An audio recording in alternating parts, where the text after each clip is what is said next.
یہ سلمان خان جو ہیں ان کو بلایا گیا ہے. ذرا مجمع دیکھیے، جو حج کا مجمع ہوتا ہے وہ مجمع اس وقت فلم اسٹاروں کے استقبال اور ان کے گانے سننے کے لیے اور ان کے ناچنے کو تھرکنے کو دیکھنے کے لیے اور ان کے ساتھ جو دوشیزائیں ہوں، جو لڑکیاں ہوں عریاں اور بدماش اور بد کردار، ان کا استقبال کیا جا رہا ہے. حج کے ایام میں جدے میں اس وقت فلمی اسٹار کے پروگرام ہو رہے تھے، رقص و سرود کی محفلیں جمائی جا رہی تھیں، جہاں حجاج ایک طرف پہنچ رہے تھے اور ایک طرف رنگ رلیاں منائی جا رہی تھیں. تو اب آپ غور فرمائیے کہ مملکت جب سے قائم ہے آج تک بینکوں میں سودی نظام ہے، اور بینک امریکن بھی ہیں اور فرینچ بھی ہیں اور برٹش بھی ہیں اور یورپین کنٹریز کے بینکس ہیں جو سودی نظام چلا رہے ہیں. اللہ قرآن میں یہ فرماتا ہے فَإِن لَمْ تَفْعَلُوا فَأْذَنُوا بِحَرْبٍ مِّنَ اللَّهِ وَرَسُولِهِ کہ اگر تم نے سودی نظام نہیں چھوڑا، اس کاروبار کو نہیں چھوڑا، تو تمہاری جنگ ہے اللہ سے اور اللہ کے رسول سے. تو اللہ سے اور اللہ کے رسول سے یہ حکومت جنگ کر رہی ہے جو اسلام کے نام پر قائم ہے، دجالیت کا مظاہرہ کرتے ہوئے حرمین کی وہ توسیع بھی کرتی ہے، کیونکہ حرمین اس کے لیے ہوٹل کی طرح ہیں، اور اس کے ارد گرد جو بلڈنگیں بنائی گئی ہیں، جن بلڈنگوں میں عمرہ کرنے والوں اور حاجیوں سے ہزار ڈالر ایک ایک رات کے لیے جاتے ہیں، اور جہاں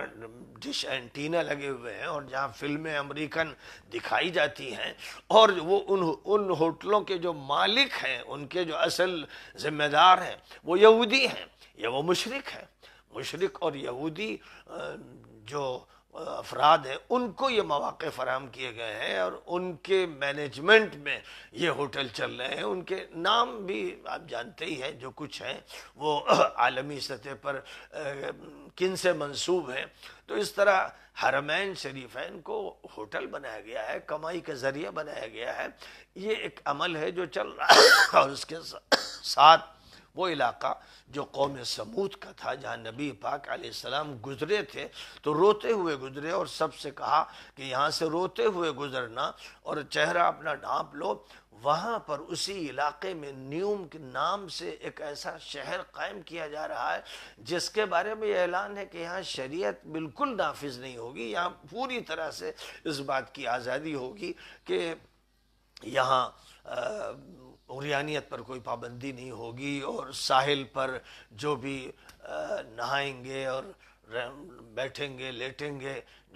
جو بھی جوڑے اور جو بھی دوست اور سہیلیاں، ان کے لیے کوئی پابندی نہیں ہوگی. یہ باقاعدہ فیصلہ ہے. اسی فیصلے کی بنیاد پر سیاحت کی جگہ وہاں قائم کی جا رہی ہے جہاں قوم سمود بستی تھی اور پہاڑوں میں تراشے ہوئے ان کے مکانات ہیں. آگے قوم لوط تھی اور قوم شعیب تھی جہاں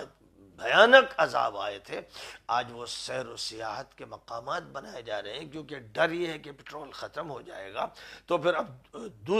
دوسرے ذرائع آمدنی کے ضروری ہیں. تو دوسرے ذرائع آمدنی میں سب سے زیادہ ٹورزم ڈپارٹمنٹ پہ توجہ دی جا رہی ہے، تاکہ دنیا بھر کے جو ٹورسٹ ہیں، جو بگڑے ہوئے بدکار یہودی صلیبی مشرک اور ناپاک اور گندے، وہ وہاں آئیں اور ان کے ذریعے سے سعودی حکومت اپنی کمائی بڑھائے. کیونکہ حج اور عمرے کو بھی وہ سیر و سیاحت کی نگاہ سے دیکھتی ہے. حج و عمرے کا جو مقصد تھا، نبی پاک علیہ السلام نے اور پھر خلفائے راشدین نے حج کا جن عظیم مقاصد کے لیے استعمال کیا تھا، اور قرآن ان کے بارے میں تنبیہ فرماتا ہے. تو آج ظاہر ہے کہ حج میں پابندیاں ہیں کہ آپ کوئی دینی بات نہیں کر سکتے، آپ دعوتی بات نہیں کر سکتے، آپ رسمیں، حج کی رسمیں پوری کیجئے اور اس کے بعد یہاں سے روانہ ہو جائیے. تو ایک طرف سیاسی اعتبار سے جو نظام قائم ہے وہ امریکہ کی بالادستی کا نظام قائم ہے. امریکن بلاک کا ایک ایسا ملک ہے جس میں تنخواہ دار وظیفہ خار حکمراں ہیں جو مسلمانوں کے بڑے حکام شمار ہوتے ہیں، اور خادم الحرمین شریفین ان کا نام رکھا جاتا ہے. لیکن ان کا کام یہ ہے کہ حرمین شریفین کی نسبت کا خاتمہ کر دیا جائے اور ایک نئے نظام کو برپا کیا جائے. پھر اس کے بعد ابھی جو نئی کارروائیاں ہوئیں کہ اب لبرلزم کی طرف بڑھنا ہے. اب جو وہابی نظام تھا، محمد ابن عبد الوہاب کی تحریک تھی، اور جو شرعی نظام کی بات کی جاتی تھی، اس کا اب دور نہیں چلے گا. لہذا محمد بن سلمان نے اس بات کا اعلان کیا کہ وہابیت کو جو ہم نے سپورٹ کیا تھا وہ امریکہ ہی کے حکم کی بنیاد پر کیا تھا، اور ہم اس کو آگے بڑھا رہے تھے، لیکن اب ہم اس سے دستبردار ہو گئے ہیں. اب ہمارے ہاں لبرل نظام چلے گا، عورتوں کو بھی آزادی دی جائے گی، سینما قائم ہوں گے اور تھیٹر قائم کیے جائیں گے، اور تیزی کے ساتھ قائم کیے گئے. اور صرف یہی نہیں بلکہ اب جو فلم سٹار ہیں، یہودی فلم سٹار ہیں اور ایکٹریسز ہیں اور ایکٹر ہیں، انہیں بلایا جائے گا. تو متعدد پروگرام کیے گئے، یہاں تک کہ حج کے ایام میں جدے میں اس وقت فلمی اسٹار کے پروگرام ہو رہے تھے، رقص و سرود کی محفلیں جمائی جا رہی تھیں،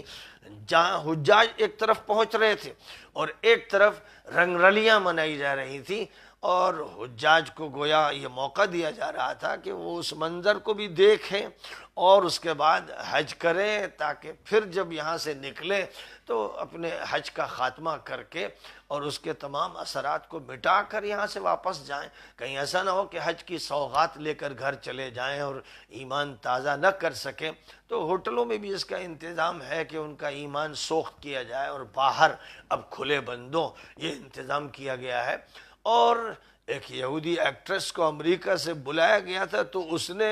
اس لیے دعوت قبول نہیں کی کہ ابھی تمہارے یہاں پوری طرح لبرلزم نہیں آیا ہے، پوری آزادی نہیں ہوئی ہے، ابھی مطالبہ اس کا ہے کہ ہومو سیکسولیٹی ہو. جب تک یہ سب نہیں ہوگا، اقوام متحدہ جس کو منظور کرتی ہے اور بڑے بڑے ترقی یافتہ ملکوں نے جس عمل کو ضروری قرار دیا ہے کہ ترقی کے لیے ضروری ہے، کہ جو فرائیڈ نے سسٹم دیا تھا، جو سیکسول زندگی فرائیڈ کے نزدیک ترقی کے لیے علامت تھی، اسے اختیار کرنا ہوگا. تو اب اس راستے پر مملکت کو ڈال دیا گیا ہے، اور نوجوان لڑکوں لڑکیوں کو ایسا نشے میں مبتلا کیا گیا ہے، اتنا دیوانہ کیا گیا ہے کہ آپ نے سبھی نے پڑھا ہوگا، یا آپ دیکھ رہے ہیں کہ یہ سلمان خان جو ہیں ان کو بلایا گیا ہے. ذرا مجمع دیکھیے، جو حج کا مجمع ہوتا ہے وہ مجمع اس وقت فلم سٹاروں کے استقبال اور ان کے گانے سننے کے لیے اور ان کے ناچنے کو تھرکنے کو دیکھنے کے لیے، اور ان کے ساتھ جو دوشیزائیں ہوں، جو لڑکیاں ہوں عریاں اور بدمعاش اور بد کردار، ان کا استقبال کیا جا رہا ہے اور بڑے اعزاز سے نوازا جا رہا ہے. یہ تو ایک مثال ہے، نیٹ پر کھولیے تو آپ وہ مناظر دیکھ لیں گے کہ سوائے لا حول ولا قوت الا باللہ کے آپ کے پاس کچھ باقی نہیں رہ جائے گا.